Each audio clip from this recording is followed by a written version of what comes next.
Greetings, YouTube. I am currently reading a game called Neverwin. Somebody recommended it, and I'm about a quarter of the way through the book. And it really does strike me as kind of a modern take on Rifts or the world of Cinnabar. It really is a kitchen sink. This like they've just thrown everything in there. There's magic and psionics and mutations and all kinds of things all in one big pot. Got magic items, got people using conventional bows, got people using lightsabers. It's all over the place, which isn't a bad thing. And one of the species that you can play, and this book was written far enough back that folks are still using the name race in it, is a mutant human. And this is kind of right out of Gamma World. It's a human who has an ancestry of mutations, and they are of the, you know, superhero Gamma World style variety. And in fact, it is so close to Gamma World that I am somewhat shocked that Wizards of the Coast has not sued them. In fact, I thought I was reading a modern version of these mutations because the names are exactly the same. I'm like, wow, these are right out of Gamma World, which made me smile. Um, and unfortunately, the game is taking a punitive design when it comes to using your abilities. And I haven't gotten to the spellcasting section, but I know that spellcasting spells cost you hit points. And the mutations cost you hit points. And I've already gotten through the mutation section, and which has inspired this particular video. So I despise punitive game mechanics. Game mechanics that punish you for using your abilities.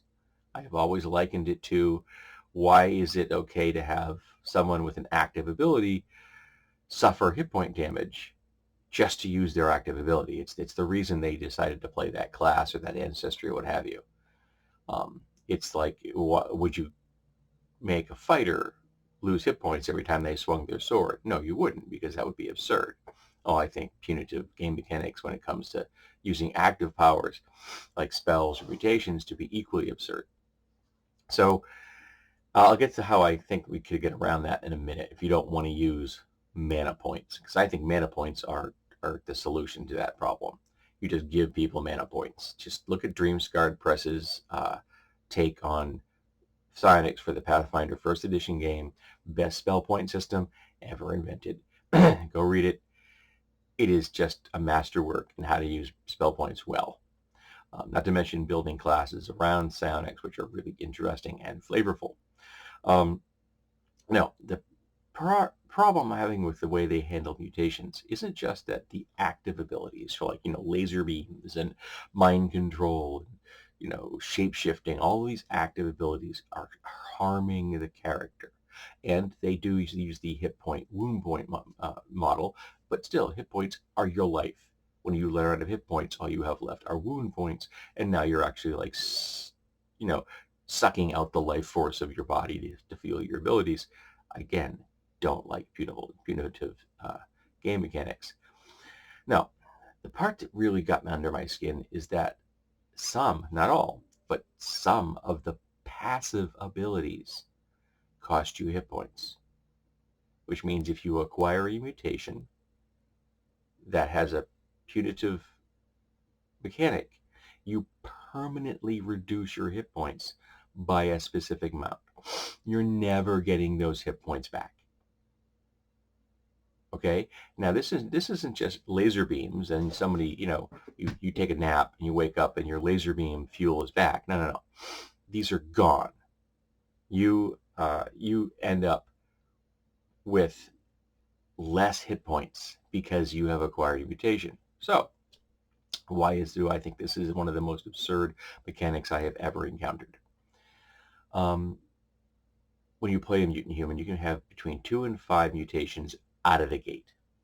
Perfectly reasonable. I think that's even how they did it in Gamma World. Mutant humans ended up with like 2 to 5 mutations, I think. And there's this prestige class, 10 level prestige class, that if you take that at a later date, if it is a species related, only available to mutant humans, you would get over those 10 levels 2 bonus feats and 8 additional mutations. And unless the GM lets you choose them, they're randomly chosen. The prestige class does say that they have to be good mutations, no defects involved. And so you could get the luck of the dice and you could get 8 more mutations on top of the 2 to 5 you have at birth, that are all passives that do permanent hit point damage to you. So I want you to imagine for a minute that you're out of the gate, you're born with 3 mutations. So you get the average roll between 2 and 5, you get 3 mutations, okay? You can't have 3.5. And they're all passives. And the cost for a passive between 1 and 5, so the average against 3. This one actually is 3. And so you come out of the gate and your average mutations come out to 9 hit points. So you are born into the world with a 9 hit point deficit. How is that not like a stillbirth? And even if you use the Marvel superhero model, which is when in adolescence you begin to acquire your mutations become expressed as you go through adolescence, the hormonal rush kind of thing. 9 hit points is still more than a commoner is ever going to have.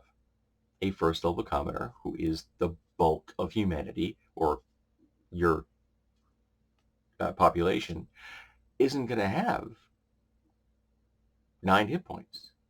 And yet you've suffered 9 hit point damage because of your mutations. Doesn't that strike you as dumb? Did the game designers not see that? Because I'm reading it and I'm like, how did you not notice this? A first level character could have 9 hit points deducted from their character before they ever get to play, which kills them. It's like the old Traveler where you could just die in character generation. So how could you get around this? Well, you could have a skill that fuels your mutations. You have a mutation, physical mutation skill, and a mental mutation skill, because they do have both varieties. And most of them have a stat tied to that mutation, not all of them. And so you could just say that you have a mutant skill, you put points in it to get better at it, and you have a bonus based on what if that particular stat has a bonus for that roll. And if you make the roll, bingo, you can use your skill, and the GM decides what that target is. And a GM could just come out of the gate and say, okay, it's they probably have to rank the mutations, decide how difficult it is to use. Maybe it's going to have a variable from the situations and things like that. But say it comes out as a 12, as long as you beat the 12, you can use it. Now, you could also design it so that you could build in the limitation mechanic right into that, but every subsequent time you try to use that ability that day, it gets harder. Or you could do the model of just deciding that a person can use a mutation X number of times for a number of levels. So it's like 1 time per 3 levels if it's a fairly common mutation, or 4 levels if it's less common, or 5 levels if it's really a powerful ability and you want to really put a cap on that. And still have and still use the skill check if you want to. And here's the nice thing: if they fail the skill check, they could make the decision to use their hit points. So you have failed to use skill to activate your power, but you could, in the circumstances, just pump raw life force into it and have it still work. Okay, so you don't have any mana points.